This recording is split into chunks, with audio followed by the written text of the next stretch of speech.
So declaration and payment of dividend.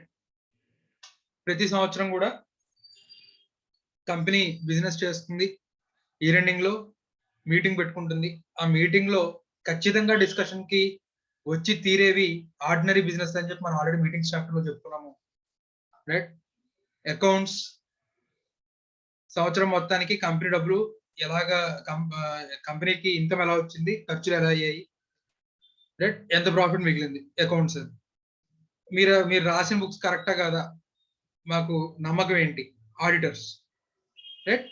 Last year members చేత appoint చేయబడిన auditor ఈ books అన్నిటిని ఆడిట్ చేసి, బాబు ఇది బుక్స్ యొక్క పరిస్థితి, ట్రూ అండ్ కరెక్ట్ లో ఇది పరిస్థితి, దీంట్లో నా రిజర్వేషన్స్ ఇవి, నా క్వాలిఫికేషన్స్ ఇవి అని రాస్తాడు. సో దాని అంతటిని కూడా ఏజిఎం లో పెడతాం. సో ఓకే, ఇప్పుడు అంత ప్రాఫిట్ ఉంది, అందులో మాకు ఎంత ఇస్తారు, డివిడెండ్. అలాగే నెక్స్ట్ ఇయర్ ఇచ్చిన డివిడెండ్ బాగానే ఉంది అనుకోండి, సాటిస్ఫైడ్ అనుకోండి, డైరెక్టర్లు మార్చాం. ఇచ్చిన డివిడెండ్ నచ్చలేదు అనుకోండి, డైరెక్టర్లు మారుస్తాం. సో ఈ 4 కూడా మనకి ఆర్డినరీ బిజినెస్. ఏ మీటింగ్ లో అయినా సరే ఖచ్చితంగా డిస్కషన్ కి వచ్చి తీరాల్సినటువంటి బిజినెసెస్. ఈ 4 తప్ప ఏవైనా కూడా స్పెషల్ బిజినెస్ అని చెప్పుకుంటాం, రైట్? సరే, సో ఈ డివిడెండ్ ఎలా డిక్లేర్ చేస్తారు, దానికి ప్రొవిజన్స్ ఏంటి, ప్రొసీజర్స్ ఏంటి, రైట్? ఇవన్నీ కూడా మనం ఈ చాప్టర్ లో చూస్తాం మనం.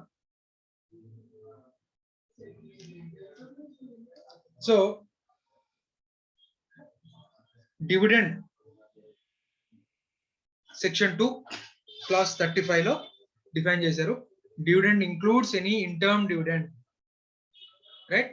So dividend includes any interim dividend. That term interim dividend means the dividend declared between 2 AGMs. So interim dividend అంటే ఏంటి, మనం తర్వాత ఒక టాపిక్ ఉంది, ఆ టాపిక్ లో చూద్దాం. సో అది డెఫినేషన్ నానా.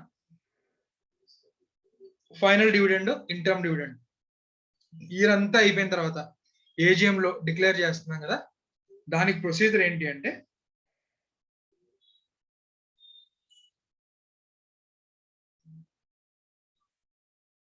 డైరెక్టర్స్ రికమెండ్ చేస్తారు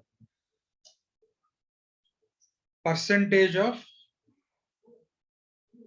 డివిడెండ్ ని, డైరెక్టర్స్ రికమెండ్ చేస్తారు, రైట్? ఆ పర్సంటేజ్ ఆఫ్ డివిడెండ్ ఏదైతే ఉందో అది నచ్చలేదు అనుకోండి, షేర్ హోల్డర్స్, అంటే యాక్చువల్ గా రికమెండ్ చేసిన తర్వాత షేర్ హోల్డర్స్ ఏజిఎం లో ఆర్డినరీ రెజల్యూషన్ పాస్ చేసి డివిడెండ్ డిక్లేర్ చేస్తారు. బోర్డ్ ఆఫ్ డైరెక్టర్స్ రికమెండ్ చేసిన వెంటనే డివిడెండ్ డిక్లేర్ అయిపోయినట్టు కాదు. బోర్డ్ ఆఫ్ డైరెక్టర్స్ రికమెండ్ చేస్తే జనరల్ మీటింగ్ లో మెంబర్స్ దాన్ని డిక్లేర్ చేస్తారు. అయితే ఈ పర్సంటేజ్ మెంబర్స్ నచ్చలేదు అనుకోండి, ఆ పర్సంటేజ్ ని ఇంక్రీజ్ చేయడానికి అయితే కుదరదు. డైరెక్టర్స్ రికమెండ్ చేసిన పర్సంటేజ్ కంటే కూడా తక్కువ అడగగలరు కానీ ఎక్కువ డివిడెండ్ అడగలేదు, రైట్? కంపెనీ పరిస్థితి బాగాలేదు, ఇంత డివిడెండ్ ఎందుకే పే చేయడం, వచ్చే సంవత్సరం కంపెనీ పరిస్థితి ఎలా ఉంటుందో ఏంటో, రైట్? డబ్బులు దాచు, మాకు కొంచెం తక్కువ డివిడెండ్ ఇవ్వు అని మాత్రమే అడగగలరు కానీ, రైట్? ఈ డివిడెండ్ ఏ మూలకు వస్తుంది, రైట్? ఇంకో 100 రూపాయలు ఇవ్వండి, డివిడెండ్ పెంచండి, రేట్ ఆఫ్ డివిడెండ్ మీరు 10% అంటున్నారు, డిబెంచర్ హోల్డర్స్ కి పే చేస్తున్నారు కదా 9%, మాకు డివిడెండ్ 10% ఇవ్వడం ఏంటి, ఇవ్వండి 20%, 30% ఇవ్వండి అని చెప్పి డిమాండ్ చేయడానికి లేదు, ఎక్కువ పర్సెంటేజ్ డిమాండ్ చేయడానికి లేదు. డైరెక్టర్స్ రికమెండ్ చేసిన పర్సెంటేజ్ కంటే తక్కువ డివిడెండ్ ని అడగచ్చు తప్ప ఎక్కువ డివిడెండ్ కోసం అయితే రిజల్యూషన్ పాస్ చేసుకోలేరు, రైట్? ఇది ప్రొసీజర్. డైరెక్టర్స్ రికమెండ్ చేస్తారు, మెంబర్స్ ఆర్డినరీ రెజల్యూషన్ పాస్ చేసుకొని డివిడెండ్ డిక్లేర్ చేస్తారు, right? This is the procedure. Interim dividend అయితే కనుక డివిడెండ్ డిక్లేర్ చేసి బోర్డు డిక్లేర్ చేస్తారు. ఇక్కడ ఇంటర్మ్ డివిడెండ్ బోర్డు రికమెండ్ చేయట్లా, బోర్డు డిక్లేర్ చేస్తుంది. వర్డ్ చూడండి, డిక్లేర్డ్. అది అలాగో ఫైనల్ డివిడెండ్ లో అడ్జస్ట్ చేస్తారు, అది వేరే సంగతి. Interim dividend will be adjusted in final dividend. అంటే ఏజిఎం కండక్ట్ చేసుకుని ఏజిఎం లో ఒక ఫైనల్ డివిడెండ్ డిక్లేర్ అవుతున్నారు కదా, దాంట్లో ఆల్రెడీ పే చేసేటువంటి ఇంటర్మ్ డివిడెండ్ తగ్గించి రిమైనింగ్ పే చేస్తారు, రైట్? కానీ ఇంటర్మ్ డివిడెండ్ మాత్రం బోర్డ్ ఆఫ్ డైరెక్టర్స్ డిక్లేర్ చేస్తారు, పే కూడా చేసేస్తారు. సో ఇంటర్మ్ డివిడెండ్ అంటే ఏంటి అనేది మనం లాస్ట్ లో చూద్దాం, రైట్? సరే, ఇప్పుడు section 123 conditions for declaration payment of dividend. Dividend pay చేయాలంటే కండిషన్స్ ఏంటి అనేది మనం చూస్తున్నాం. సో ఫస్ట్ డివిడెండ్ పే చేయడానికి సోర్స్ ఏంటి? పక్క డైరెక్టర్ వాళ్ళ జేబులోంచి పే చేస్తారా, లేదా పక్క కంపెనీ ఏమైనా ఆస్తులు అమ్మేసి తీసుకొచ్చి పే చేద్దామా, లేదా బ్యాంక్ లో లోన్లు తీసుకొచ్చి డివిడెండ్ పే చేద్దామా? లేదు డిబెంచర్ హోల్డర్స్ కి ఇంట్రెస్ట్ పే చేయకుండా, డిపాజిట్ హోల్డర్స్ కి ఇంట్రెస్ట్ పే చేయకుండా, ప్రిఫరెన్స్ షేర్ హోల్డర్స్ కి ఇవ్వాల్సిన మనీస్ వాళ్ళకి ఇవ్వకుండా రైట్ మనం ఆ డబ్బులన్నీ డివిడెండ్ రూపంలో తీసేసుకున్నాం. ఏంటి సోర్స్? ఆ సోర్స్ కి క్యాలిక్యులేషన్ ఏంటి అనేది చెప్పకపోతే ఈక్విటీ షేర్ హోల్డర్స్ తినేస్తారు నాన్న. మిగతా వాళ్ళు ఎవరికి డిబెంచర్ హోల్డర్లకి బ్యాంకులకి ఇవ్వాల్సిన ఏమి ఇవ్వకుండా శుభ్రంగా రైట్ వీళ్ళు డివిడెండ్ రూపంలో తినేస్తారు. సో అందువల్ల చాలా స్పెసిఫిక్ కండిషన్స్ పెట్టారు. ఏంటి ఆ సోర్స్ అంటే first of all current financial year profits. పక్క కంపెనీ కావు, మన company right. Profits of the company, A company అయితే డివిడెండ్ డిక్లేర్ చేయాలనుకుంటుందో ఆ కంపెనీ యొక్క profits right. So profits of the company for the current year,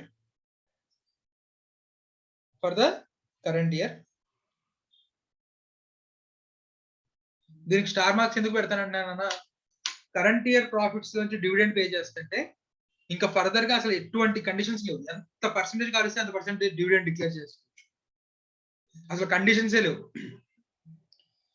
ఈ రెండో దానికి 100 కండిషన్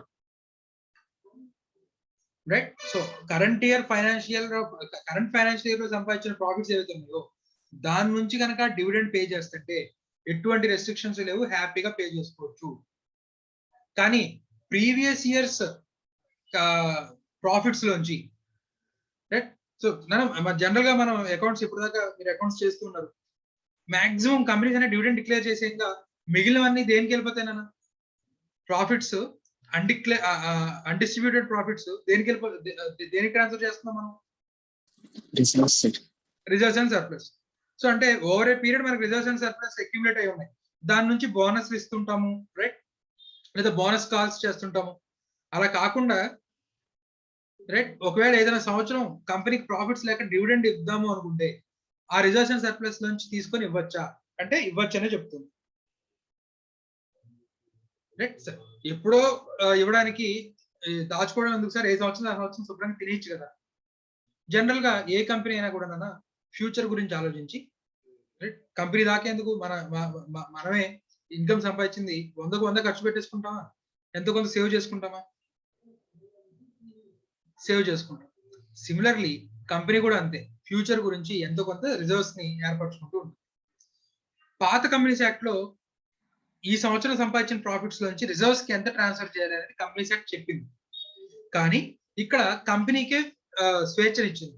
మీరు మీ అవసరాలకు తగ్గట్టుగా ఫ్యూచర్ కి ఎంత కావాలనుకుంటున్నారో అంత ట్రాన్స్ఫర్ చేసుకోండి. ఇంతే ట్రాన్స్ఫర్ చేయాలని నేను చెప్పట్లేదు. మీరు 100% ప్రాఫిట్స్ తినేస్తారా? తినేయండి right. So discretion, reserves and surplus కి ఎంత ట్రాన్స్ఫర్ చేయాలి అనే డిస్క్రిషన్ మీకే వదిలేస్తున్నాను, అంటే బోర్డ్ ఆఫ్ డైరెక్టర్స్ వదిలేస్తారు. సో ఒకవేళ అలా కంపెనీకి కనుక పాస్ట్ ప్రాఫిట్స్ ఏమైనా ఉండుంటే వాటిలోంచి కూడా డివిడెండ్ ఇవ్వచ్చట. సో ఈ సంవత్సరం ప్రాఫిట్ లేకపోతే డివిడెండ్ ఇవ్వద్దు సార్, డివిడెండ్ ఇవ్వద్దు, ఫ్యూచర్ లో వస్తే ఇద్దాము. ఖచ్చితంగా పాస్ట్ ప్రాఫిట్స్ తొలి మరి ఇవ్వాల్సిన అవసరం ఏముంది అంటే ఎఫ్ఎం లో మనకి డివిడెండ్ డెసిషన్స్ లో చూస్తాం మనం. ప్రతి సంవత్సరం డివిడెండ్ ఇచ్చే కంపెనీ రెప్యుటేషన్ కానివ్వండి, లేదా మార్కెట్ వాల్యుయేషన్ కానివ్వండి రైట్, చాలా పాజిటివ్ గా ఉంటుంది.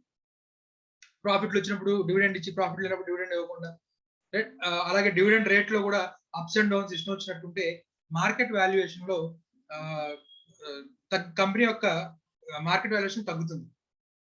సో అందువల్ల ఏంటంటే ఒక స్టాండర్డ్ గా ఓవర్ ఏ పీరియడ్ డివిడెండ్ రేట్లు పెంచుకుంటూ గ్రోత్ ఉండేలాగా చూసుకుంటారు. కాబట్టి ప్రాఫిట్స్ లేని సంవత్సరం కూడా ఓల్డ్ ప్రాఫిట్స్ నుంచి తీసి మరీ పే చేయడానికి ట్రై చేస్తే దానికి కంపెనీస్ యాక్ట్ ఒప్పుకుంటుంది. ఓల్డ్ ప్రీవియస్ ఫైనాన్షియల్ ఇయర్స్ యొక్క ప్రాఫిట్ నుంచి కూడా ఇప్పుడు కరెంట్ ఇయర్ డివిడెండ్ పే చేయొచ్చు. దానికి 100 కండిషన్స్ ఉన్నాయి, చూద్దాం. Or both. Current year profit సరిపోట్లా, మనం 10% డివిడెండ్ ఇద్దాం అనుకుంటున్నాం, 5% వరకే కరెంట్ ఇయర్ ప్రాఫిట్ సరిపోతుంది, ఇంకో 5% previous years reserves and surplus నుంచి తీసుకొచ్చుకోవచ్చు. రైట్, ఇది ఒకటి. Next, money is provided by central government, state government in persons of a guarantee given by it. Central government, state government డబ్బులు ఇచ్చి మరి డివిడెండ్ పే చేయమని చెప్పి ఇస్తాయట. ఇలా అన్ని కంపెనీలకి ఇవ్వమన్నా. ఏదైనా కంపెనీ ప్రమోషన్ టైంలో, ప్రమోటింగ్ టైంలో ఈక్విటీ షేర్ క్యాపిటల్ రావాలి అంటే పబ్లిక్ దగ్గర నుంచి central government, state government assurance ఇస్తాయి. ఒక నెక్స్ట్ ఒక 2 years వరకు లేదా 3 years వరకు ఒక కంపెనీ డివిడెండ్ పే చేయలేని పరిస్థితుల్లో మేము పే చేస్తాము అని central government, state government assurance ఇచ్చినటువంటి సిచ్యువేషన్ ఏదైనా ఉంటే అలాంటి కంపెనీకి రైట్ లాసెస్ ఉండి డివిడెండ్ పే చేయలేని పరిస్థితిలో సెంట్రల్ గవర్నమెంట్, స్టేట్ గవర్నమెంట్ ఇస్తారన్న. అది కూడా ఏ షేర్ హోల్డర్స్ కి గ్యారంటీ ఇచ్చారో ఆ షేర్ హోల్డర్స్ మాత్రమే డివిడెండ్. ఇచ్చిన డబ్బులు అందరు షేర్ హోల్డర్స్ పంచమని కాదు. A class of shareholders కి మనకి అష్యూరెన్స్ ఇచ్చిందో సెంట్రల్ గవర్నమెంట్ కానీ స్టేట్ గవర్నమెంట్ కానీ అంతవరకు కూడా డివిడెండ్ అనేది amounts central government, state government ఇస్తారు. లేదా లోన్ ఇప్పిస్తారు. ఆ లోన్ కి గ్యారంటీగా సెంట్రల్ గవర్నమెంట్, స్టేట్ గవర్నమెంట్ ఉంటారు. రైట్, సో ఆ విధంగా money is provided by central government or state government. So sources broad గా 2, కంపెనీ సంపాదించుకున్న దాంట్లోంచి లేదా స్టేట్ గవర్నమెంట్ కానీ సెంట్రల్ గవర్నమెంట్ కానీ ఇచ్చిన డబ్బుల నుంచి. కంపెనీ సంపాదించుకుంది ఈ సంవత్సరం నుంచి లేదా 5 సంవత్సరాల నుంచి. ఈ సంవత్సరాల నుంచి అయితే అసలు ఎటువంటి రెస్ట్రిక్షన్ లేకుండా విచ్చలవిడిగా డబ్బులు ఇచ్చేసుకోవచ్చు, డివిడెండ్ ఇచ్చేసుకోవచ్చు. పాస్ట్ ఇయర్స్ కి సంబంధించిన రిజర్వ్స్ అండ్ సర్ప్లస్ నుంచి కనుక డివిడెండ్ పే చేద్దామని చెప్పి ఆ పాత డిబ్బీలో కనుక చేయబెడదాము అంటే కనుక రైట్ దానికి 100 కండిషన్స్ పెడతారు. ఆ కండిషన్స్ మనం ఇప్పుడు చూస్తాం. రైట్, సరే. అలాగే సార్ కరెంట్ ఇయర్ ప్రాఫిట్స్ అన్నారు కదా. ఈ ప్రాఫిట్ నేను అంటాను గ్రాస్ ప్రాఫిట్. గ్రాస్ ప్రాఫిట్ లోంచి నాకు ఫస్ట్ డివిడెండ్ పే చేసి ఆ తర్వాత మీరు కరెంట్ బిల్స్ పే చేసుకుంటారో లేకపోతే ఎలక్ట్రిసిటీ బిల్స్ పే చేసుకుంటారో ఇంట్రెస్ట్ పే చేసుకుంటారో ముందు మాకు డివిడెండ్ పే చేసేయండి. రైట్, సో అందుకే ప్రాఫిట్ కూడా right manner of computing profit చెప్తున్నాడు. డిప్రిసియేషన్ ప్రొవైడ్ చేసిన తర్వాత రైట్, సో డిప్రిసియేషన్ మనకి నెట్ ప్రాఫిట్. ఆ నెట్ ప్రాఫిట్ లో ఆల్రెడీ డిప్రిసియేషన్ ప్రొవైడ్ చేసి ఉంటాము. ఆల్రెడీ ఏదైనా అక్యుములేటెడ్ లాసెస్ అలాంటివి ఉంటే అవన్నీ కూడా ప్రొవైడ్ చేస్తుంటాము. అలా ఇంకా అప్రాప్రియేషన్ కి పంపించుకోగలిగిన అంటే అది బట్ నెట్ ప్రాఫిట్ ఏదైతే ఫైండ్ అవుట్ చేస్తామో ఆఫ్టర్ ప్రొవైడింగ్ డిప్రిసియేషన్ అలాగే accumulated losses if any. So depreciation provide చేసి ఉండాలి. అలాగే రీవాల్యుయేషన్ రిజర్వ్లు కానీ లేదా మనకి అన్రియలైజ్డ్ గెయిన్స్ కంపెనీ డెరివేటివ్స్ లో కానివ్వండి, షేర్ క్యాపిటల్ షేర్ లో కానీ ఇన్వెస్ట్ చేసి ఉండొచ్చు. 100 రూపాయలకు షేర్ కొంది, ఇవాళ రోజు 200 రూపీస్ ట్రేడ్ అవుతుంది. ఇంకా షేర్ సేల్ చేయాల, ఇంకా మనకి అన్రియలైజ్డ్ గెయిన్ 100 రూపీస్ ఉంది. రైట్, ఇంకా ఆ 100 రూపీస్ నాకు నోషనల్ ఇంకా మార్కెట్ వాల్యుయేషన్ ప్రకారం నాకు 100 రూపీస్ ప్రాఫిట్ వచ్చింది కదా, దాంట్లోంచి నేను ప్రెసెంట్ అయితే డివిడెండ్ పే చేస్తాను, క్యాష్ ఉంది. అది అమ్మిన తర్వాత అప్పుడు వచ్చే క్యాష్ ని రైట్ నేను దానికి తర్వాత నేను తీసుకుంటాను అని చెప్పి అలాగా ఇంకా రియలైజ్ కానటువంటి గెయిన్స్ నుంచి కూడా పే చేయడానికి లేదు. అలాగే నోషనల్ ప్రాఫిట్స్, ఇప్పుడు నేను మీకు చెప్పిన 100 రూపీస్ కొన్నాం, 200 రూపాయలు అయింది, ఇప్పుడు మార్కెట్ లో 200 రూపాయలు ట్రేడ్ అవుతుంది. అలాంటి నోషనల్ ప్రాఫిట్స్ కానీ రీవాల్యుయేషన్ రిజర్వ్స్ కానీ ఫెయిర్ వాల్యూకి రీవాల్యూ చేసినటువంటి ఎసెట్స్ లయబిలిటీస్ ఏవైతే ఉంటాయో వాటి నుంచి వచ్చిన అమౌంట్స్ కానీ డివిడెండ్ పే చేయడానికి యూజ్ చేయకూడదు. ఓన్లీ క్యాష్ లో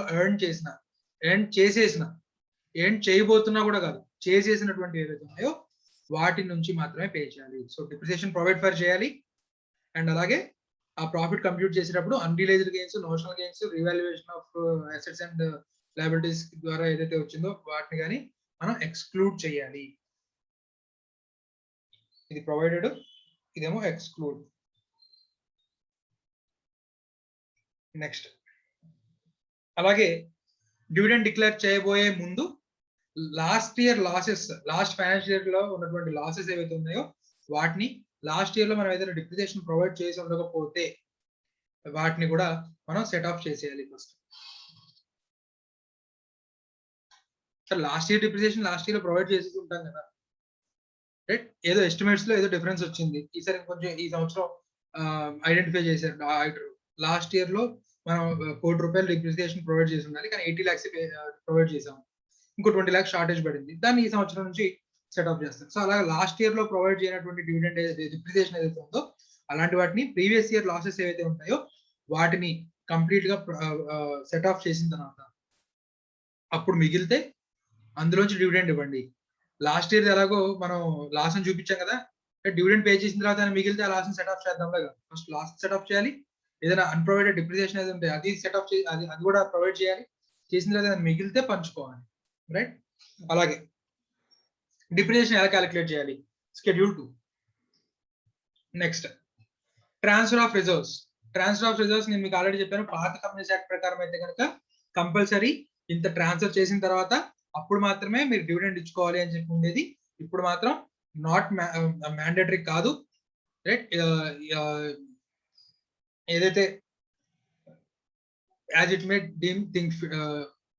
మే డీమ్ ఫిట్ కంపెనీ యొక్క డైరెక్టర్స్ ఎవరైతే ఉన్నారో వాళ్ళు రిజర్వ్స్ కి ఇంత ట్రాన్స్ఫర్ చేస్తే బాగుంటది అని వాళ్ళు అనుకుంటే దాని ప్రకారం ట్రాన్స్ఫర్ చేసుకోవడం తప్ప కంపెనీ యాక్ట్ ఇంత ఖచ్చితంగా మీరు ట్రాన్స్ఫర్ చేసి మాత్రమే డివిడెండ్ రూపంలో మీరు ఇచ్చుకోండి అని అయితే చెప్పట్లేదు. Not mandatory. పాత కంపెనీస్ యాక్ట్ లో అది మ్యాండేటరీ ఉండే, ఇప్పుడు నాట్ మ్యాండేటరీ. అందుకే దీని మీద క్వశ్చన్ కూడా ఇచ్చాడు ఒకసారి. పాత కంపెనీస్ యాక్ట్ కొత్త కంపెనీస్ యాక్ట్ అమెండ్మెంట్ కాబట్టి దీని మీద పర్టికులర్ గా ఒక 3 మార్కులు క్వశ్చన్ కూడా ఇచ్చాడు అనమాట. నెక్స్ట్ ఒకవేళ declaration of dividend out of reserves అయితే, అంటే మనకి ఈ సెకండ్ పాయింట్ అయితే కనుక దానికి సంబంధించిన కండిషన్స్ చెప్పాను కదా, చాలా కండిషన్స్ ఉంటాయని. అవి నాన్న rule 3 of companies declaration and payment of dividend ఏవైతే ఉందో దాన్ని ఫాలో అవ్వాలి. అవుట్ ఆఫ్ రిజర్వ్స్ కనుక పే చేయాలి అనుకుంటే కనుక rule 3 of companies act follow అవ్వాలి. దాంట్లో రేట్ మీద రెస్ట్రిక్షన్ ఉంది. ఏంటా రెస్ట్రిక్షన్ అంటే, మనం కరెంట్ ఇయర్ ని ఇయర్ 0 అనుకుంటే కనుక లాస్ట్ ఇయర్, అంతకుముందు last year -3, right.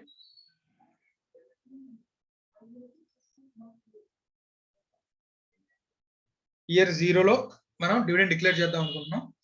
Year 0లో profits లేవు కాబట్టి రిజర్వ్స్ వాడుకుందాం అనుకుంటున్నాం. రిజర్వ్స్ వాడుకుంటున్నప్పుడు రేట్ ఎంతకు మించకూడదు అంటే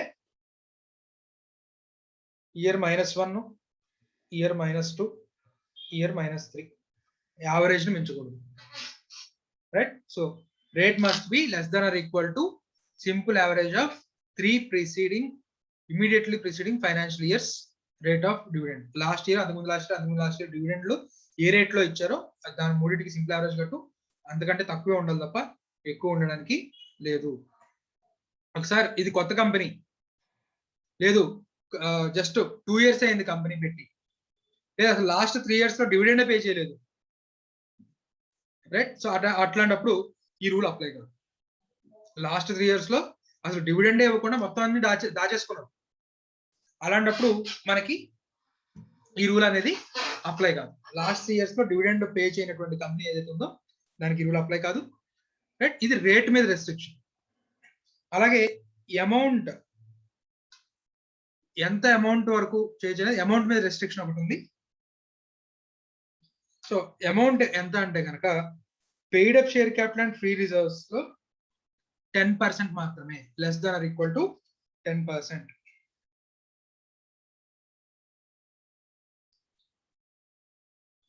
అమౌంట్ వచ్చేసరికి less than or equal to 10% of paid up share capital plus free reserves, right.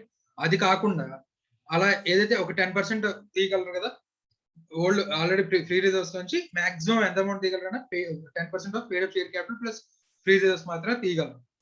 దాన్ని జనరల్ మనకి ఫ్రీ రిజర్వ్స్ లో ట్రాన్స్ఫర్ చేస్తారు. ట్రాన్స్ఫర్ చేసిన తర్వాత ఈ ఇయర్ లాసెస్ ఉంటాయి కదా, ఈ ఇయర్ లాస్ ఏమైనా ఉంటే దాన్ని సెట్ ఆఫ్ చేయాలి, డిప్రిసియేషన్ అలాంటివి ఏమైనా ఉంటే సెట్ ఆఫ్ చేయాలి, ప్రొవైడ్ చేయాలి, రైట్. ఆ తర్వాత ఎంత మిగిలితే దాన్ని డివిడెండ్ రూపంలో ఇచ్చుకోగలం. ఈ కండిషన్ తాగల, ఇంకో కండిషన్ ఉంది. ఇలా విత్డ్రా చేసిన తర్వాత ఏదైతే బ్యాలెన్స్ ఆఫ్ రిజర్వ్స్ ఉన్నాయో అది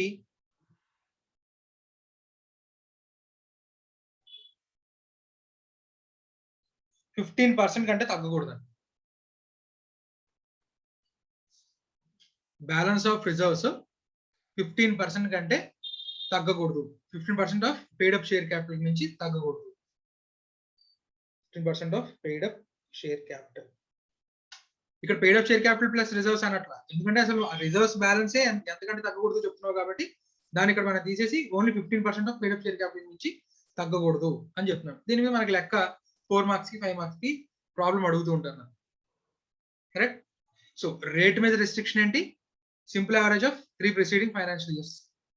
amount 10% of paid up share capital plus free reserves కి మించకుండా విత్డ్రా చేస్తారు. ఆ విత్డ్రా చేసిన అమౌంట్ నుంచి, విత్డ్రా అంటే నథింగ్ బట్ ట్రాన్స్ఫర్ చేస్తున్నాం ఫ్రీ రిజర్వ్స్. అలా ట్రాన్స్ఫర్ చేసిన తర్వాత ఈ కరెంట్ ఫైనాన్షియల్ ఇయర్ లాసెస్ ఏవైతే ఉంటాయో వాటిని ప్రొవైడ్ చేయాలి.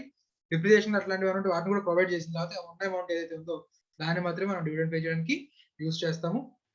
అంటే అలాగే ట్రాన్స్ఫర్ చేసిన తర్వాత ఆ balance of reserves 15% of the paid up share capital కంటే కూడా ఎక్కువ తగ్గకూడదు. Paid up share capital 15% calculate చేస్తాం, రైట్. సో ఆ అమౌంట్ కంటే కూడా తగ్గకూడదు. రిజర్వ్స్ బ్యాలెన్స్ ఏదైతే ఉందో ఆ balance 15% of the paid up share capital కంటే కూడా తగ్గకూడదు. Maximum 15% of the paid up share capital వరకు కూడా తగ్గడానికి ఛాన్స్ ఉంది. సెంట్రల్ గవర్నమెంట్ ఈ రూల్స్, గవర్నమెంట్ కంపెనీకి ఈ రూల్స్ ఏవి కూడా అప్లై కావు.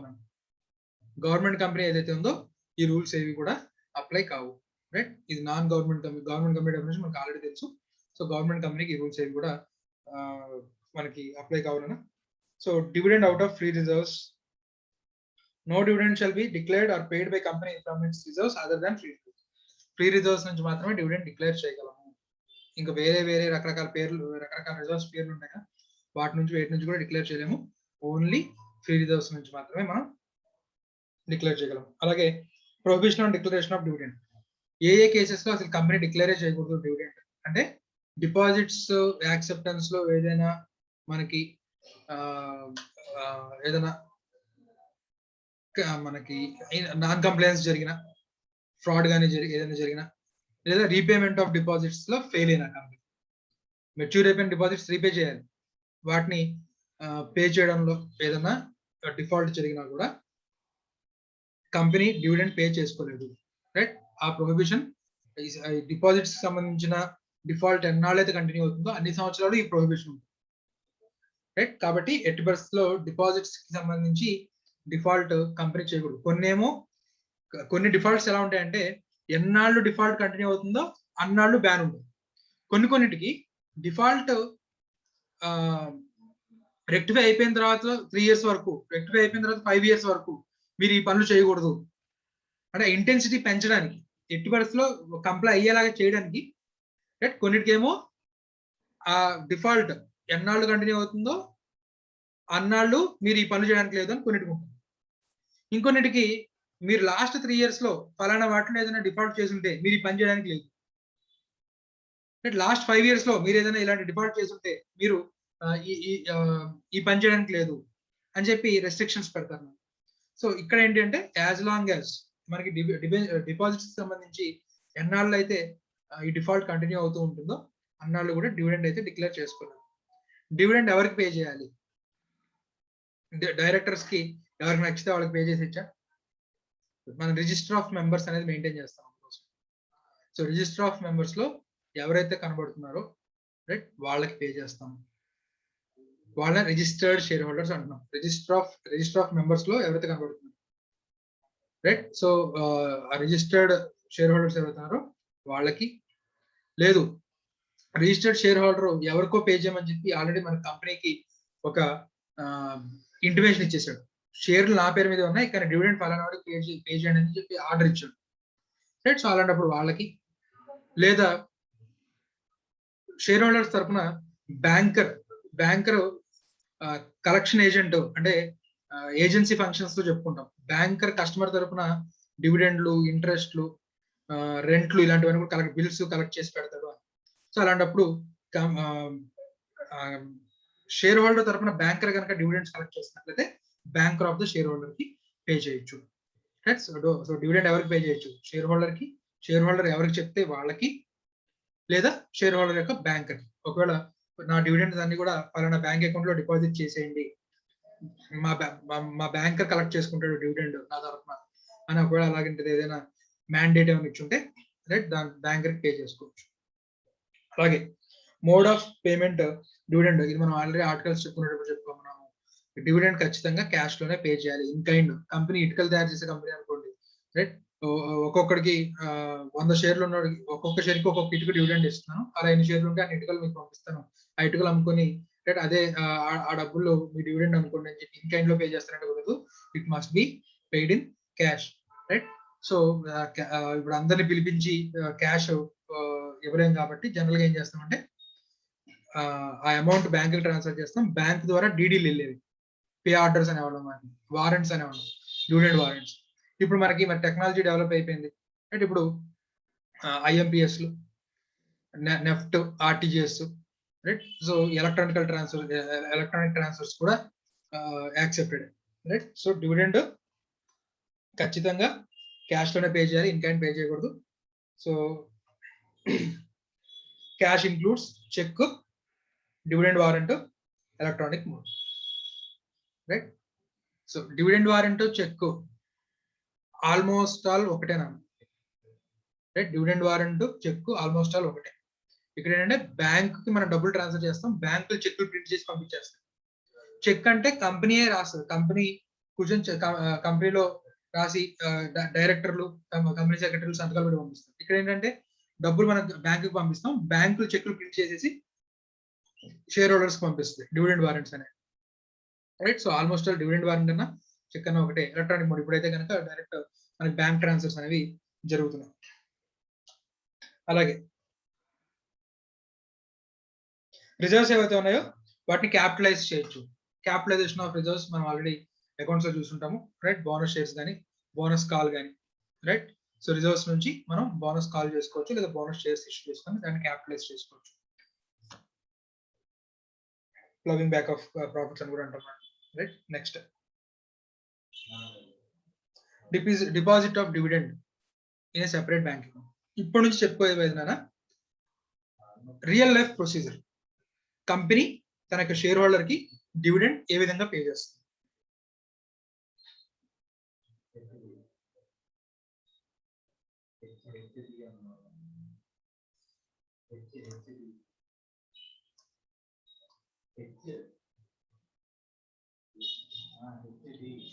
కంపెనీ ఏజిఎం లో డివిడెండ్ డిక్లేర్ చేశారు,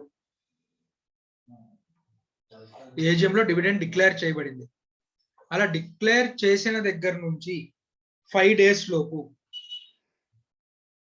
డిక్లేర్ చేసినటువంటి డిక్లరేషన్ నుంచి 5 days లోపు scheduled bank and separate account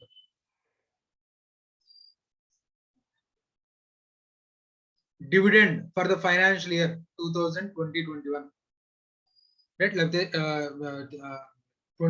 1920. So అలా ఒక సెపరేట్ అకౌంట్ ఓపెన్ చేసి ఆ అకౌంట్ కి ఈ డిక్లేర్ చేసినటువంటి డివిడెండ్ కంపెనీ నార్మల్ అకౌంట్ నుంచి అకౌంట్ లోకి ట్రాన్స్ఫర్ అవుతుంది. Company day to day operations account ఉంటుంది, ఆ day to day operations account లోంచి సెపరేట్ గా డివిడెండ్ కోసం మార్క్ చేయబడినటువంటి అకౌంట్ ఏదైతే ఉందో దానికి ట్రాన్స్ఫర్ అవ్వాలి, రైట్. 5 days లోపు షెడ్యూల్డ్ బ్యాంక్ లో సెపరేట్ అకౌంట్ కి ట్రాన్స్ఫర్ అనేది జరగాలి, రైట్. సో డిక్లరేషన్ దగ్గర నుంచి 30 days లోపు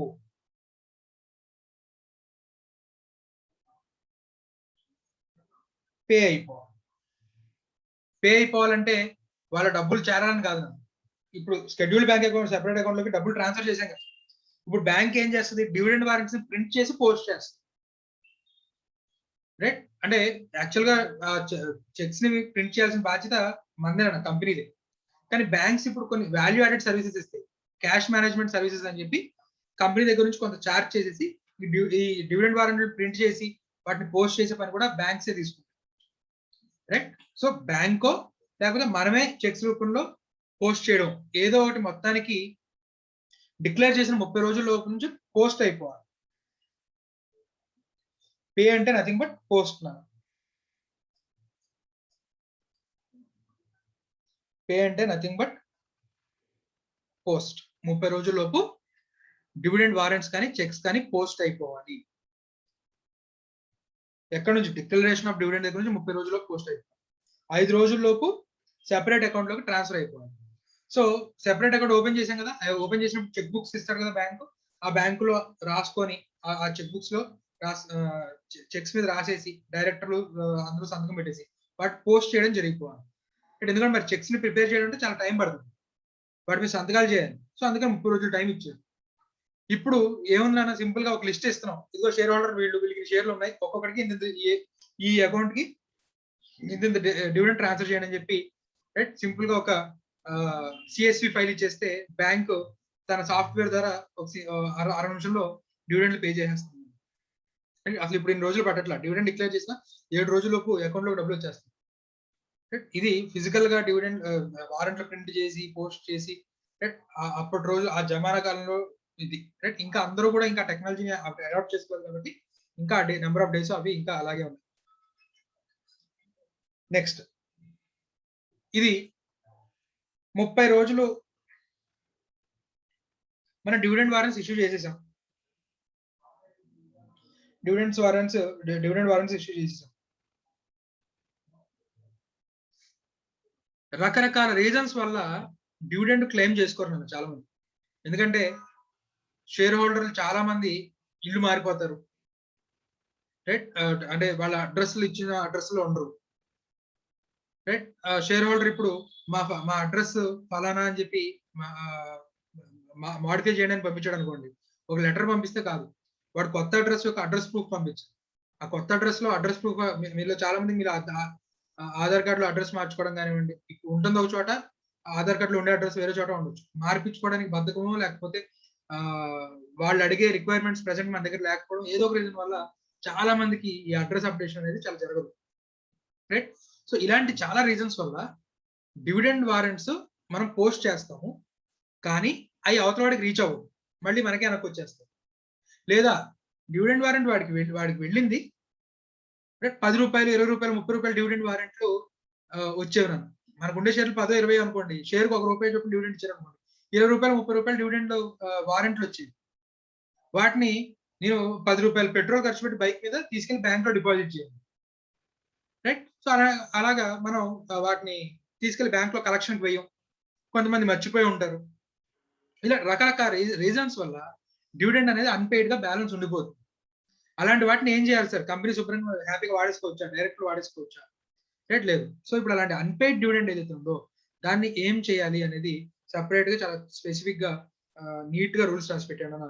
చూస్తే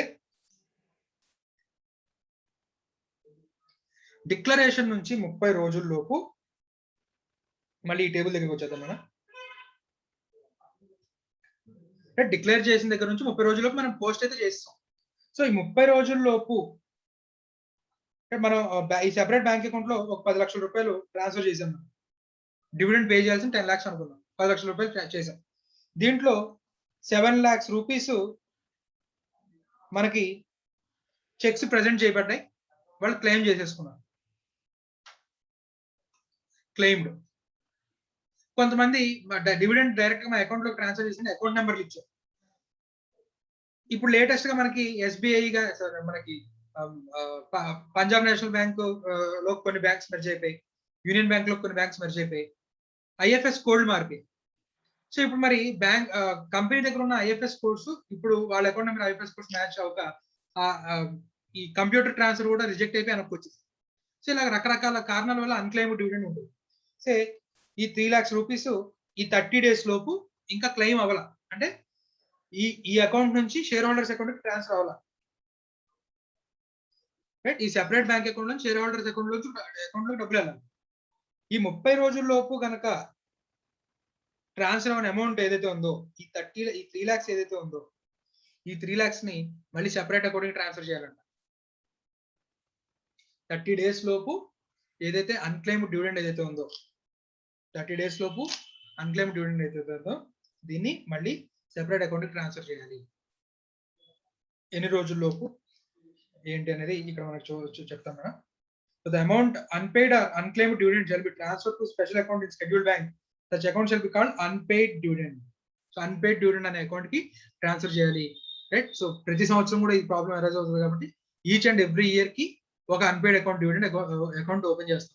unpaid dividend account for the year 2019, unpaid account dividend for the year 2020 అని సెపరేట్ పేర్లతో బ్యాంక్స్ లో అకౌంట్స్ ఓపెన్ చేసుకుంటూ వెళ్తాం. సో 30 రోజులు ఎక్స్పైర్ అయిపోయిన 7 days లోపు ట్రాన్స్ఫర్ చేయండి. 30 days అయిపోయిన దగ్గర నుంచి 7 days లోపు unpaid dividend account for the year దానికి ట్రాన్స్ఫర్ చేయాలి. సరే, ఇప్పుడు మరి ఆ అకౌంట్ లోకి వెళ్ళిపోతే ఇప్పుడు ఎవరైతే షేర్ హోల్డర్స్ ఉన్నారో వాళ్ళు లేట్ గా నిద్ర లేచారు, లేచి ఇప్పుడు వెళ్ళి బ్యాంక్ లో డిపాజిట్ చేస్తున్నారు చెక్స్. ఇప్పుడు అవన్నీ ఇప్పుడు ఇన్వాలిడ్ అయినా వాళ్ళకి ఇంకా డివిడెండ్ రాదా? అలా అని కాదు, వాళ్ళకి డివిడెండ్ వస్తుంది. కానీ ఏంటంటే కొంచెం సేఫ్ గార్డ్ చేయడం కోసం అన్పెయిడ్ డివిడెండ్ అకౌంట్ అనేది దాన్ని పెట్టి ఇప్పుడు లేట్ గా ఎవరైతే క్లెయిమ్ చేసుకుంటారో వాళ్ళకి ఆ అకౌంట్ నుంచి ట్రాన్స్ఫర్ చేస్తాం.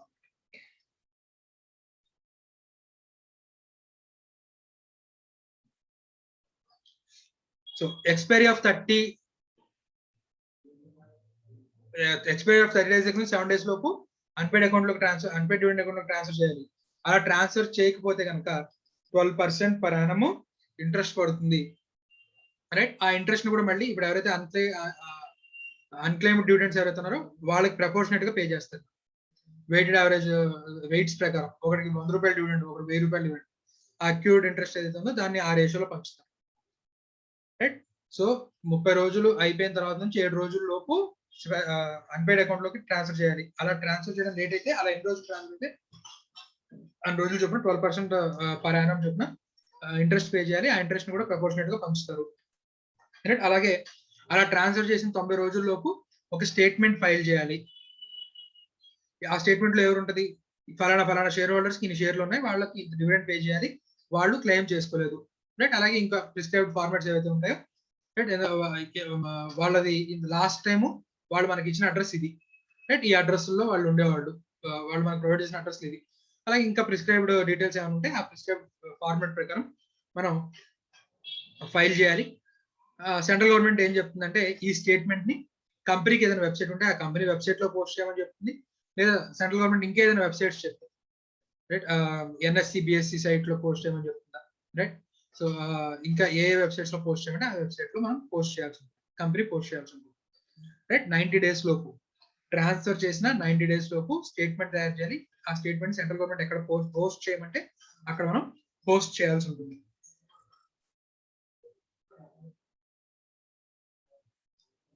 తర్వాత ఎవరైనా డివిడెండ్ క్లెయిమ్ చేసుకుంటే క్లెయిమ్ చేసుకోవచ్చు. It is his right to claim dividend even though the amount was transferred to unpaid dividend account. So వాడు క్లెయిమ్ చేసుకోవచ్చు. కంపెనీకి పెట్టుకుంటున్నా, ఓకే నేను అప్పుడు డివిడెండ్ క్లెయిమ్ చేసుకోలేదు, right, I am the shareholder, right అని చెప్పి ప్రూవ్ చేసుకొని ప్రిస్క్రైబ్డ్ ఫార్మాట్ లో డివిడెండ్ గురించి క్లెయిమ్ పెట్టుకుంటే కంపెనీ డివిడెండ్ పే చేస్తుంది. సో లిమిటేషన్ యాక్ట్ అని ఒకటి ఉంటుంది నాన్న. లిమిటేషన్ యాక్ట్, మనం టైం బార్ డెట్ గురించి చెప్పుకుంటాం. డ్యూ అయిన దగ్గర నుంచి 3 years లోపు కనుక పే చేయకపోతే డెట్ టైం బార్ అయిపోతుంది, డిశ్చార్జ్ అయిపోతారు. రైట్, అలాగే ఒక పర్సన్ కనుక 7 సంవత్సరాలు పోలీస్ కంప్లైంట్ ఫైల్ చేసిన దగ్గర నుంచి 7 years కనుక కనబడకపోతే అతను చనిపోయినట్టుగా డీమ్ చేసుకోమంటారు. Insurance company insurance claim pay చేసేయాలి. రైట్, సో లిమిటేషన్ యాక్ట్ ప్రకారం ఏంటంటే ఇప్పుడు ఆ అన్క్లెయిమ్డ్ అకౌంట్ లో 7 years బట్టి అన్క్లెయిమ్ ఉండిపోయిన అమౌంట్ అంతా కూడా రైట్ ఇన్వెస్టర్ ప్రొటెక్షన్ ఫండ్ కి ట్రాన్స్ఫర్. అలాగే అన్పెయిడ్ డివిడెండ్, అన్క్లెయిమ్డ్ డివిడెండ్ సంబంధించిన షేర్స్ ఏవైతే ఉంటాయో, పలానా షేర్ హోల్డర్ 7 సంవత్సరాలు బట్టి డివిడెండ్ క్లెయిమ్ చేసుకోవట్లేదు అని ఎవరైతే ఉంటారో ఆ షేర్లు ఈ అమౌంట్ రెండు కూడా ఇన్వెస్టర్ ప్రొటెక్షన్ ఫండ్ కి ట్రాన్స్ఫర్ అవుతాయి. Investor protection and education fund కి ట్రాన్స్ఫర్ అయిపోతాయి. అన్క్లెయిమ్డ్ డివిడెండ్ అకౌంట్ లో రైట్ అన్పెయిడ్ డివిడెండ్ ఉంది కదా, అన్పెయిడ్ డివిడెండ్ అకౌంట్ లో 7 సంవత్సరాలు అన్క్లెయిమ్డ్ గా ఉండిపోయిన అమౌంట్, అలాగే ఏ షేర్స్ మీద అయితే 7 consecutive years 7 సంవత్సరాలు కూడా డివిడెండ్ క్లెయిమ్ చేసుకొని షేర్స్ ఏవైతే ఉన్నాయో అవి, అలాగే అమౌంట్ మొత్తం అంతా కూడా ఇన్వెస్టర్ ప్రొటెక్షన్ ఎడ్యుకేషన్ ఫండ్ కి ట్రాన్స్ఫర్ అవుతుంది. తర్వాత ఒకడు ఉన్నాడు, ఒక లాస్ట్ 7 years లో 2 సార్లు డివిడెండ్ తీసుకున్నాడు, మిగతా 5 సార్లు కూడా క్లెయిమ్ చేసుకున్నాడు. రైట్, అటువంటిప్పుడు వాడి షేర్స్ మాత్రం ట్రాన్స్ఫర్ అవుతుంది, వాడి షేర్స్ ట్రాన్స్ఫర్ చేయాలి. సో లాస్ట్ 7 years కూడా అన్క్లెయిమ్డ్ డివిడెండ్స్ ఎవరుతున్నారో వాళ్ళ షేర్స్ మాత్రమే ట్రాన్స్ఫర్ అవుతాయి.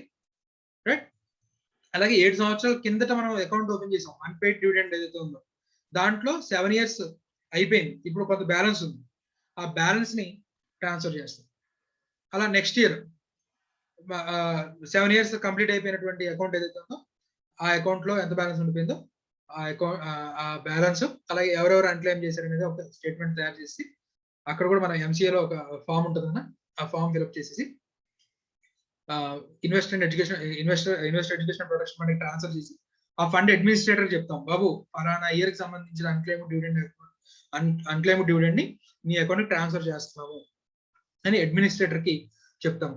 సో ఈ ఫండ్ అడ్మినిస్ట్రేటర్ ఎవరు, దాన్ని ఎవరు అపాయింట్ చేస్తారు అనేది కూడా మనం నెక్స్ట్ టాపిక్ లో నెక్స్ట్ చూస్తాం మనం.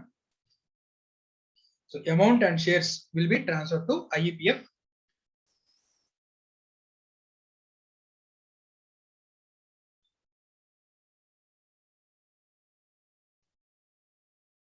ఐఈపీఎఫ్ కి ట్రాన్స్ఫర్ అయిన తర్వాత కూడా ఎవరైనా మేల్కొని ఇదిగో నేను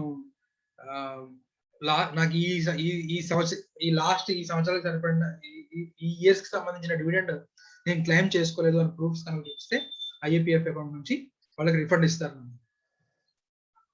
రైట్, ఫస్ట్ 7 years వరకు అయితే కంపెనీకి అప్లికేషన్ పెట్టుకుని సరిపోయింది, 7 years దాటిపోతే ఐఈపీఎఫ్ పెట్టుకోవాలి రిఫండ్ కోసం. So IEPF investor education and protection fund, అసలు ఈ ఫండ్ ఏంటి, దీని అడ్మినిస్ట్రేటర్ ఎవరు, ఈ ఫండ్ కి సోర్సెస్ ఏంటి, ఆ ఫండ్ ని ఏ విధంగా ఖర్చు పెట్టాలి, ఇవన్నీ కూడా మనం సెక్షన్ 125 లో చూస్తాం మనం. సో ఈ ఫండ్ సెంట్రల్ గవర్నమెంట్ ఎస్టాబ్లిష్ చేసింది. ఈ ఫండ్ కి వచ్చేటటువంటి క్రెడిట్స్ ఏవైతే ఉంటాయో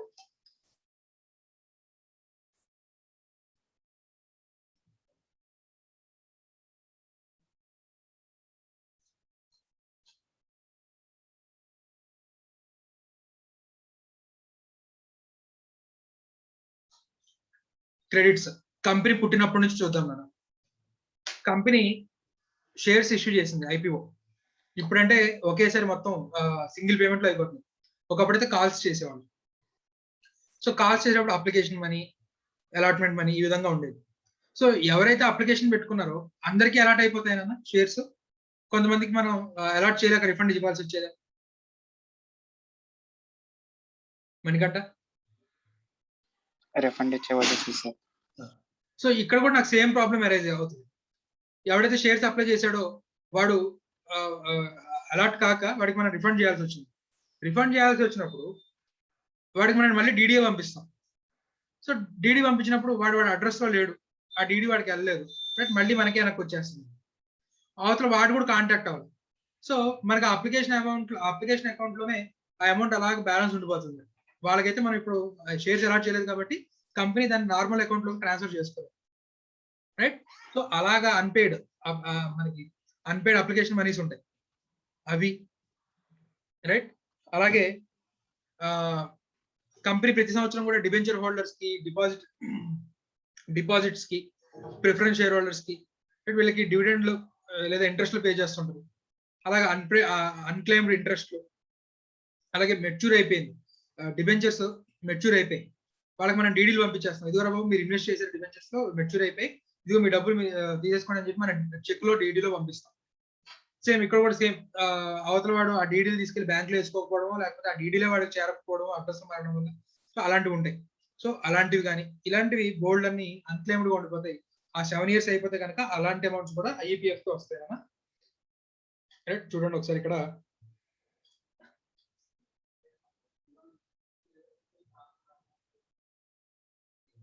పాత కంపెనీస్ యాక్ట్ ప్రకారం ఐఈపీఎఫ్ లో ఉండే బ్యాలెన్స్ ఉందో ఆ బ్యాలెన్స్ దీనికి ట్రాన్స్ఫర్ చేస్తారు. 2013 కంపెనీస్ యాక్ట్ ప్రకారం ఎస్టాబ్లిష్ చేయబడినటువంటి ఐఈపీఎఫ్ ఫండ్ ఏదైతే ఉందో ఆ పాత అకౌంట్ నుంచి దీనికి క్రెడిట్ వచ్చేస్తుంది. రైట్, అలాగే ఇప్పుడే మనం చెప్పుకున్నాం అన్పెయిడ్ డివిడెండ్ అకౌంట్ లో 7 years బట్టి అన్క్లెయిమ్డ్ గా ఉన్నది ఏదైతే ఉందో అది ట్రాన్స్ఫర్ అయిపోతుంది. అలాగే application money received but allotment of securities జరగలేదు.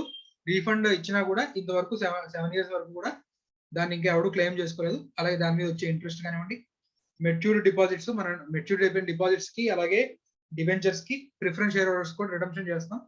వాళ్ళకి డీడీలు పంపించాము లేదా వారెంట్స్ పంపించాము. అవతల వాడు ఇంకా క్లెయిమ్ చేసుకోలేదు. అలా 7 years బట్టి బ్యాలెన్స్ ఉండిపోయింది. అలాగే దాని మీద ఎక్కువ ఇంట్రెస్ట్. సెంట్రల్ గవర్నమెంట్ గ్రాంట్స్ ఇస్తుంది. అలాగా సెంట్రల్ గవర్నమెంట్ కానీ సెంట్రల్ గవర్నమెంట్ ఇచ్చే గ్రాంట్స్, అలాగే స్టేట్ గవర్నమెంట్ కానీ సెంట్రల్ గవర్నమెంట్ ఇచ్చే డొనేషన్స్, అలాగే income received on investments made by ఈ ఫండ్. ఈ ఫండ్ ఏదైతే అమౌంట్ ఉందో ఈ అమౌంట్ షేర్స్ లోనో మనకి కొన్ని స్పెసిఫైడ్ ఫండ్స్ లో ఇన్వెస్ట్ చేస్తుంది. ఇన్వెస్ట్ చేసినప్పుడు ఆ ఇన్కమ్ వస్తుంది. సో ఆ ఇన్కమ్, అలాగే షేర్స్ మనకి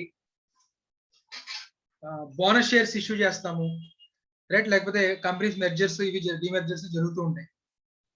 షేర్ హోల్డర్స్ కి బోనస్ షేర్స్ రైట్ మరి ఇస్తాం. కానీ మరి కంపెనీతో కాంటాక్ట్ లో లేని షేర్ హోల్డర్స్ ఉంటారు. మరి వాళ్ళకి ఈ షేర్స్ వాళ్ళు ఎలా క్లెయిమ్ చేసుకుంటారు? ఈ బోనస్ షేర్స్ జనరల్ గా ఏంటి, వాళ్ళు షేర్ సర్టిఫికేట్ పంపిస్తే ఆ షేర్ సర్టిఫికేట్ మనం తీసేసుకొని ఈ బోనస్ షేర్ సర్టిఫికేట్ లో నెంబర్ ఆఫ్ షేర్స్ పెంచుకోవడం కానీ, లేదా పాత షేర్ సర్టిఫికేట్ అయితే తీసేసుకొని కొత్త షేర్ సర్టిఫికేట్ ఇష్యూ చేస్తాం. మరి ఈ అన్క్లెయిమ్డ్ ఉంటాయి అలాంటివి, లేదా ఈ ఫ్రాక్షన్స్ మిగిలిపోతాయి. మనం 2:1 ఇలాగ ఈ ఇష్యూస్ లో ఇస్తున్నప్పుడు ఫ్రాక్షన్ ఆఫ్ షేర్స్ మిగిలిపోతాయి. అలా మిగిలిపోయి ఎవరు క్లెయిమ్ చేసుకుని ఫ్రాక్షన్ ఆఫ్ షేర్స్ అయితే ఉంటాయి అవి కూడా ఐఈపీఎఫ్ కి ట్రాన్స్ఫర్ అవుతాయి. వాటిని సేల్ చేయగా వచ్చిన అమౌంట్స్ కూడా ఐఈపీఎఫ్ లోనే క్రెడిట్ అవుతాయి. సో ఇవి సోర్స్ ఆఫ్ ఐఈపీఎఫ్. ఈ ఐఈపీఎఫ్ లో ఉన్న అమౌంట్ ని దేనికోసం యూజ్ చేయొచ్చు అంటే, ఫస్ట్ రిఫండ్. అన్క్లెయిమ్ డివిడెండ్ అయితే అన్క్లెయిమ్ డివిడెండ్, రైట్? నేను నా డిపాజిట్స్ మెచ్యూర్ అయిపోయాయండి, నేను క్లెయిమ్ చేసుకోవడం మర్చిపోయాను, రైట్? ఇప్పుడు నేను కంపెనీ దగ్గరికి వెళ్తే 7 సంవత్సరాలు అయిపోయింది కాబట్టి ఆ డబ్బులన్నింటినీ కూడా మేము ఐఈపీఎఫ్ కి ఇచ్చేసాం, మీరు ఐఈపీఎఫ్ కి వెళ్ళండి అంటే మీ దగ్గరకు వస్తున్నాము, రైట్? సో అని అలా ఎవరైనా వస్తే వాళ్ళకి రిఫండ్ ఇస్తాం, రైట్? సో రిఫండ్ కోసం. అలాగే ప్రమోషన్, మీరు మనకి చాలా అడ్వర్టైజ్మెంట్స్ వస్తాయండి. ఐఈపీఎఫ్ మనకి జనరల్ గా సెబీ, ఐఆర్డిఏ అంటే ఇన్సూరెన్స్ కి సంబంధించి కొన్ని అడ్వర్టైజ్మెంట్స్ వస్తూ ఉంటాయి.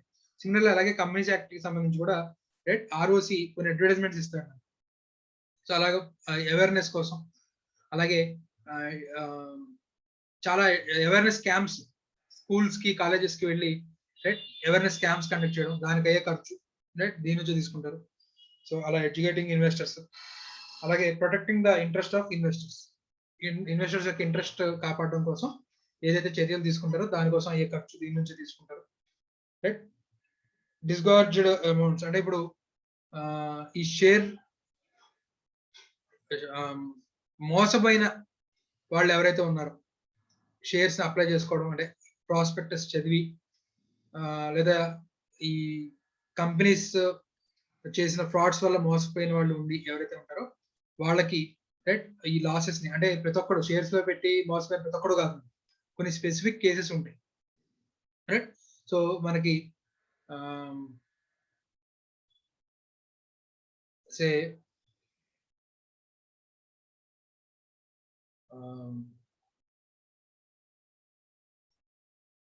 ప్రాస్పెక్టస్ ఇష్యూ చేసేటప్పుడు దాంట్లో ఏదైనా మిస్రిప్రజెంటేషన్, ఫ్రాడ్ ఏదైనా ఉంది, రైట్? మనకి దానికి కంపెనీస్ యాక్ట్ ద్వారా మనం రెమెడీ క్లెయిమ్ చేయొచ్చు అని చెప్పి. సో అలాంటి రెమెడీ క్లెయిమ్ చేసిన వాళ్ళకి జనరల్ గా కంపెనీ నుంచి పే చేస్తాము. కంపెనీ పే చేసే పరిస్థితి లేకపోతే ఐఈపీఎఫ్ నుంచి అలాంటి మోసపోయిన వాళ్ళకి ఇస్తారు మనం. నెక్స్ట్ పాయింట్ కూడా సేమ్ అదే, reimbursement of legal expenses of class action suits under 37(245). 37 మనకు ఆల్రెడీ తెలుసు, ప్రాస్పెక్టస్ తో సంబంధించిన అటువంటి. ఈ క్లాస్ యాక్షన్ సూట్ అనేది కంపెనీస్ యాక్ట్ 2013 లో వచ్చినటువంటి ఇన్వెస్టర్ కి ఇచ్చినటువంటి కొత్త ఆయుధం. క్లాస్ యాక్షన్ సూట్ అంటే nothing but number of people represent చేస్తూ వాళ్ళందరి తరఫున ఒకరు వెళ్ళి కేసు చేయడం. సే కంపెనీలో షేర్ హోల్డర్స్ చాలా మంది మోసపోయారు కదా, కానీ ఆ మోసపోయిన అమౌంట్ చాలా చిన్నది, 1000 రూపాయలు, 2000, 3000, 4000. దానికోసం ఇప్పుడు కోర్టుకి వెళ్ళి కేసేసి లీగల్ ఎక్స్పెన్సెస్ పెట్టే ఓపిక లేదు.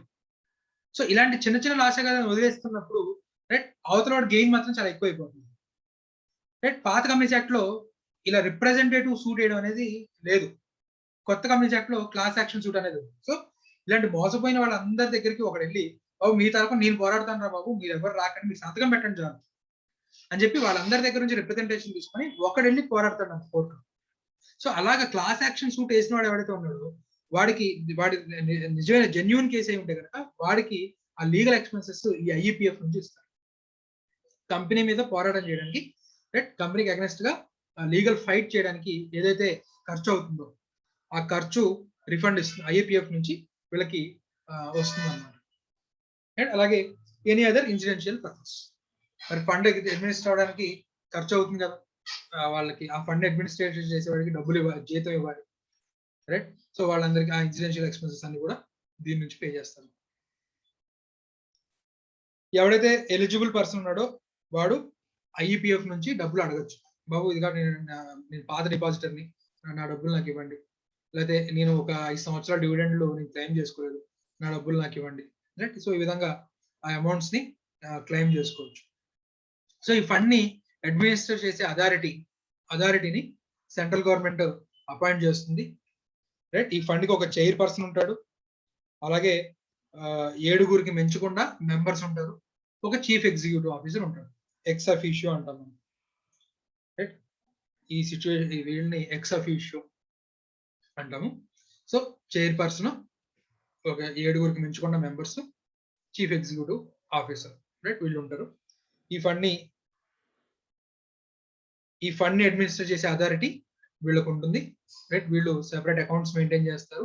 ఆ అకౌంట్స్ ఎలా మెయింటైన్ చేయాలో కాగ్ చెప్తుంది, కంట్రోలర్ అండ్ ఆడిటర్ జనరల్ చెప్తాడు, రైట్. సెంట్రల్ గవర్నమెంట్ కాగ్ ని సంప్రదించి, రైట్, ఓకే అకౌంట్స్ ఈ విధంగా సిఏజీ ఈ విధంగా మెయింటైన్ చేయాలని చెప్తుంది, ఈ విధంగా మెయింటైన్ చేయాలని చెప్తారు, రైట్.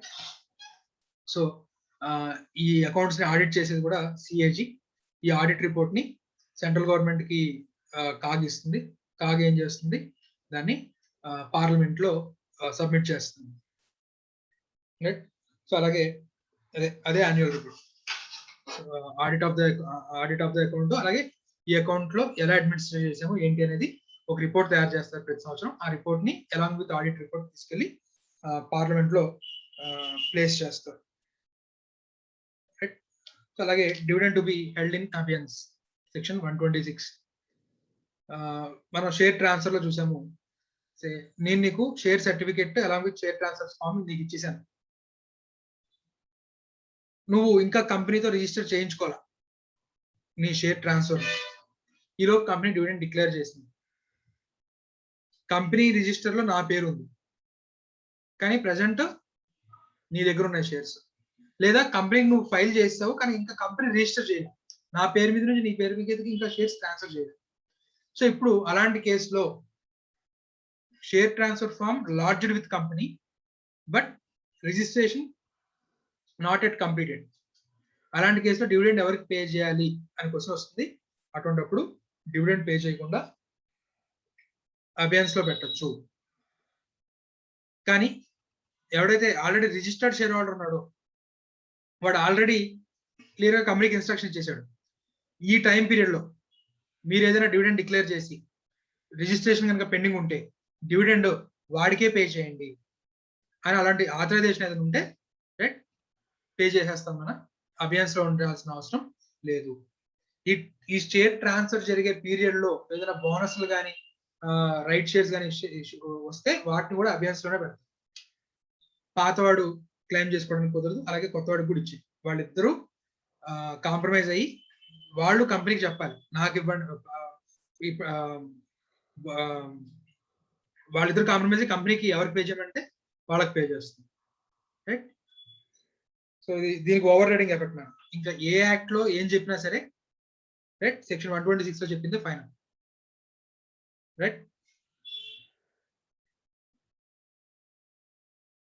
కంపెనీ కనుక 30 రోజుల్లోపు డివిడెండ్స్ ని పే చేయకపోతే, పే చేయంటే ఇక్కడ నేను చెప్పిన పోస్ట్ డివిడెండ్ వారెంట్స్ ని పోస్ట్ చేయడం, 30 రోజుల్లోపు కనుక డివిడెండ్ వారెంట్స్ ని పోస్ట్ చేయకపోయినట్లయితే, రైట్, ఎవరైతే డైరెక్టర్స్ కి ఈ విషయం తెలిసి కూడా డివిడెండ్ ఇంకా పోస్ట్ చేయలేదు ఏంటి అని చెప్పి ఇంకా పుష్, అంటే ఎవరైతే డైరెక్టర్స్ కి ఈ విషయం తెలుసో వాళ్ళందరికీ కూడా మాక్సిమం ఇంప్రిజన్మెంట్ 2 సంవత్సరాలు జైలు, లేదా మినిమం రోజుకి అలా ఎన్ని రోజులు లేట్ అయిందో పోస్ట్ చేయడానికి అన్ని రోజులకి రోజుకి 1000 రూపాయలు మినిమం ఫైన్, రోజుకి 1000 రూపీస్ మినిమము, మాక్సిమం జైలు వచ్చేసరికి 2 years, మినిమం ఫైన్ వచ్చేసరికి రోజుకి 1000 రూపాయలు. రైట్, అలాగే ఇంట్రెస్ట్ కూడా పే చేయాలి. Right, so punishment 18% per annum interest తో సహా పే చేయాల్సి ఉంటుంది. కంపెనీ ఏమో ఇంట్రెస్ట్ పే చేసుకుంటుంది, డైరెక్టర్లు ఏమో జైలుకి వెళ్తారు, పెనాల్టీలు పే చేసుకుంటారు. Next exceptions. ఎప్పుడు ఆపరేషన్ ఆఫ్ లా ద్వారా మనం డివిడెండ్ పే చేయలేకపోతున్నాం. రైట్, అంటే కంపెనీ బ్యాంక్ అకౌంట్ మీద ఏదైనా మన డివిడెండ్ డిక్లేర్ చేసిన తర్వాత కంపెనీ బ్యాంక్ అకౌంట్ ఫ్రీజ్ చేశారు సెంట్రల్ గవర్నమెంట్, లేకపోతే ఎన్ఫోర్స్మెంట్ డైరెక్టరేట్, సిబిఐ, ఇలా ఏదో ఒక రీజన్ వల్ల కంపెనీ బ్యాంక్ అకౌంట్ ఫ్రీజ్ అవ్వడం, లేదా ఇంకా డిఫరెంట్ రీజన్స్ వల్ల బై ఆపరేషన్ ఆఫ్ లా కనుక పే చేయలేకపోతే అప్పుడు ఈ ఫైన్స్, పెనాల్టీస్ అలాంటివి ఏమి ఉండవు. అలాగే షేర్ హోల్డర్ ఫలానా వాడికి డివిడెండ్ పే చేయండి నా బదులు, లేదా ఫలానా రూపంలోనే పే చేయండి అన్నాడు, కానీ వాడు ఇచ్చిన డైరెక్షన్స్ ప్రకారం పే చేయలేకపోతున్నాం. సో అటువంటిప్పుడు కూడా కంపెనీకి ఎటువంటి లయబిలిటీ ఉండదు. అలాగే షేర్ హోల్డర్ కంపెనీకి పే చేయాల్సింది ఏదైనా ఉంది, లాఫుల్ డెట్ ఉంది, ఆ లాఫుల్ డెట్ కి అగెన్స్ట్ గా డివిడెండ్ మనం సెట్ ఆఫ్ చేసేస్తాం. రైట్, అలాంటప్పుడు కూడా ఈ నాన్ పేమెంట్ ఆఫ్ డివిడెండ్ అనేది అప్లై కాదు.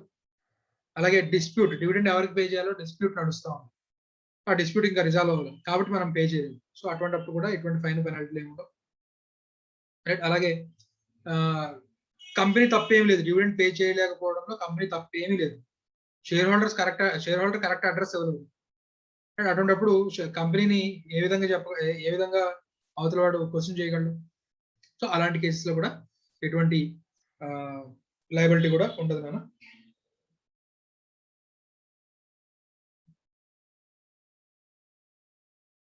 Next revocation of dividend. Dividend ఒకసారి డిక్లేర్ చేసిన తర్వాత తూచడానికి, డివిడెండ్ డిక్లేర్ చేశారంటే డివిడెండ్ డిక్లేర్ చేసిన 30 రోజులకు పే చేసి తీరాల్సిందే.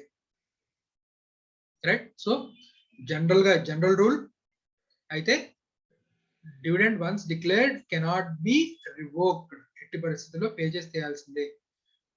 డివిడెండ్ డిక్లేర్ చేయకపోతే పర్లేదు నా, డిక్లేర్ చేస్తే మాత్రం చచ్చినట్టు పే చేస్తే 30 రోజులు.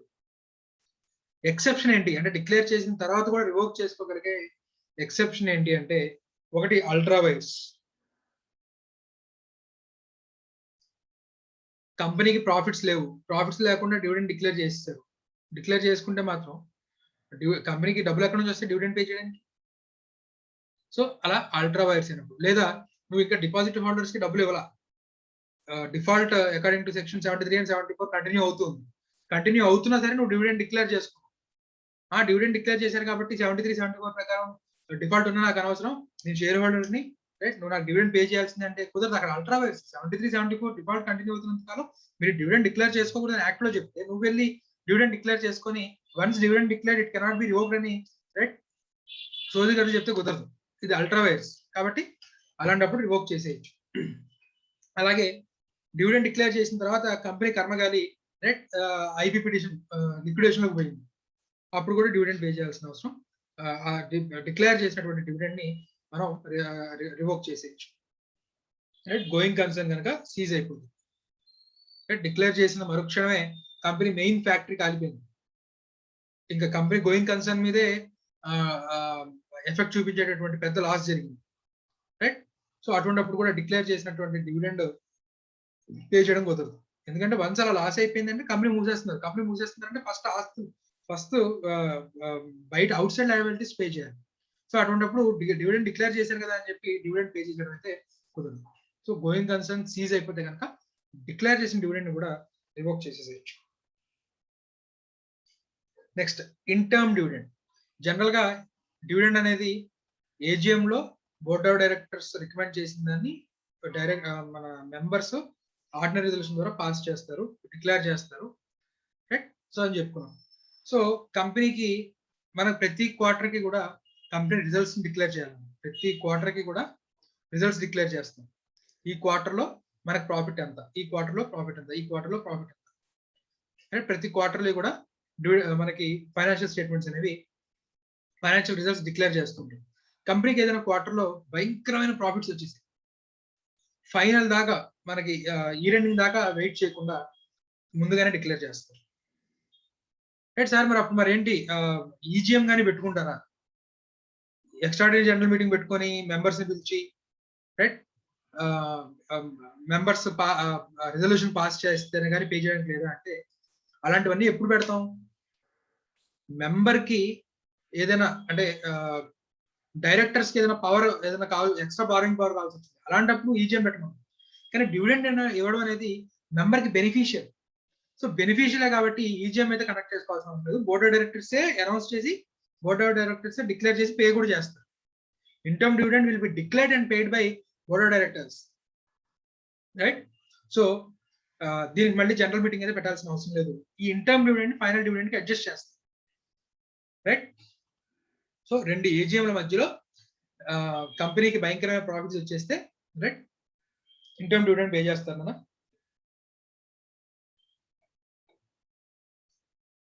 సే Q3 అయిపోయింది, Q3 అయిపోయిన 15 రోజులకు ఎప్పటికో మనం రిజల్ట్స్ డిక్లేర్ చేస్తాం. సో రిజల్ట్స్ డిక్లేర్ చేసిన తర్వాత డైరెక్టర్స్ చెప్తున్నారు, రైట్, మనకి ఇప్పటిదాకా Q3 వరకు కూడా మంచి ప్రాఫిట్స్ వచ్చాయి, సో ఇంటర్మ్ డివిడెండ్ డిక్లేర్ చేస్తున్నాను అని చెప్పి Q3 వరకు సంపాదించిన ప్రాఫిట్స్ ఏవైతే ఉన్నాయో ఆ ప్రాఫిట్స్ లోంచి ఇంటర్మ్ డివిడెండ్ కి సోర్స్ అన్న, రైట్? మనం డివిడెండ్ డిక్లేర్ చేస్తుంది ఈ మధ్యలో ఎక్కడో డిక్లేర్ చేస్తూ ఉండొచ్చు కదా, కానీ దాని సోర్స్ Q3 వరకు సంపాదించిన ప్రాఫిట్ ఏదైతే ఉందో ఆ ప్రాఫిట్ సోర్స్. ఒకవేళ Q4 లో ఏదైనా లాస్ వస్తే కనుక దాన్ని ప్రొవైడ్ ఫర్ చేసిన తర్వాత మాత్రమే, రైట్, ఇంటర్మ్ డివిడెండ్ అనేది పే చేస్తామని చెప్తాడు. So sources surplus of P&L, profits of financial year, అలాగే profit generated in financial year till the quarter preceding the date of declaration of interim dividend. Interim dividend ఏదైతే declare చేస్తామో దాని preceding quarter ఏదైతే ఉందో ఆ quarter వరకు సంపాదించిన profits. Q3 లో మనం డివిడెండ్ డిక్లేర్ చేస్తున్నాం కాబట్టి, Q3 అయిపోయిన తర్వాత Q4 కి ముందు మనం డివిడెండ్ డిక్లేర్ చేస్తున్నాం కాబట్టి Q3 లో సంపాదించిన ప్రాఫిటే కాదు, Q1 plus Q2 plus Q3, లేదు Q4 అయిపోయింది, మార్చ్ అయిపోయింది, జనరల్ గా మనకి అకౌంట్స్ తయారు చేసుకొని ఆడిట్ చేయించి ఏజీఎం పెట్టుకోవడానికి ఇంకో 6 months పడుతుంది. కానీ ఈ లోపే మేలో డివిడెండ్ డిక్లేర్ చేద్దాం అనుకుంటున్నాను. సో Q4 లో సంపాదించిన ప్రాఫిట్ మాత్రమే కాదు, Q1 plus Q2 plus Q3 plus Q4 4 క్వార్టర్లోనూ సంపాదించిన ప్రాఫిట్ కూడా ఇంటర్మ్ డివిడెండ్ కి ఎలిజిబుల్ సోర్స్ అవుతుంది. సో పర్సెంటేజ్ ఆఫ్, ఇక్కడ కూడా పర్సెంటేజ్ ఆఫ్ డివిడెండ్ మీద రెస్ట్రిక్షన్ పెడుతున్నారు. So the rate of interim dividend shall not exceed the average rate of dividend during 3 financial years, last 3 preceding financial years. So last 3 preceding financial years average rate ఏదైతుందో దాన్ని మించకూడదు. అలాగే interim dividend pay చేసే ముందే మనకి ఇంకేదైనా incurred loss ఏదైనా ఉంటే కనుక ఇంకర్డ్ లాస్ ని ప్రొవైడ్ చేశారని చెప్తారు. ఆర్టికల్స్ ఆఫ్ అసోసియేషన్ లో సెపరేట్ గా ప్రొవిజన్ ఉండాల్సిన అవసరం లేదు. ఆర్టికల్స్ ఆఫ్ అసోసియేషన్ లో లేదనుకుందాం, ఇంటర్మ్ డివిడెండ్ పే చేయొచ్చు బోర్డ్ ఆఫ్ డైరెక్టర్స్ అనే పవర్ ఆర్టికల్స్ ఆఫ్ అసోసియేషన్ లో లేదు. లేకపోయినా కూడా, రైట్, డివిడెండ్ అనేది, ఇంటర్మ్ డివిడెండ్ అనేది డిక్లేర్ చేయొచ్చు, right? No specific provision is required in AOA. ఏఓఏలో ఉన్నా లేకపోయినా ఇంటర్మ్ డివిడెండ్ అనేది బోర్డ్ ఆఫ్ డైరెక్టర్స్ పే చేయొచ్చు. డిక్లేర్ చేసిన 30 రోజుల్లోపు పే చేసేయచ్చు. అలాగే once declare it cannot be revoked. Revocation exceptions చూసాం కదా, ఆ ఎక్సెప్షన్స్ ఇక్కడ కూడా మనకి అప్లికబుల్ అవుతాయి, రైట్? ఇంటర్మ్ డివిడెండ్ కూడా వన్స్ డిక్లేర్ కనుక చేసినట్లయితే రివోక్ చేయడానికి లేదు. అలాగే board of directors dividend recommend చేశారు, మెంబర్స్ దాన్ని రిజల్యూషన్ పాస్ చేసుకొని, ఆర్డినరీ రిజల్యూషన్ పాస్ చేసుకొని డివిడెండ్ డిక్లేర్ చేసుకున్నారు. కానీ బోర్డ్ ఆఫ్ డైరెక్టర్స్ కంపెనీకి ప్రాఫిట్స్ లేవని తెలిసి కూడా డివిడెండ్ రికమెండ్ చేశారు, మెంబర్స్ ఏమో యాక్సెప్ట్ దాన్ని పాస్ చేశారు. ఈ సంవత్సరం ప్రాఫిట్స్ లేవు, రైట్? సరే, లాస్ట్ ఇయర్ ల్యాండ్ అమ్మాం కదా, ఆ ల్యాండ్ అమ్మగా వచ్చిన క్యాపిటల్ ప్రాఫిట్ ఉంది కదా, రైట్? అవి కూడా డబ్బులే కదా. డివిడెండ్ అంటే నాకు డబ్బులు ఇస్తున్నాం, రైట్? సో మెంబర్ ఎంతసేపు ఏంటి, డివిడెండ్ అంటే డబ్బులు, కంపెనీ దగ్గర డబ్బులు ఉన్నాయి.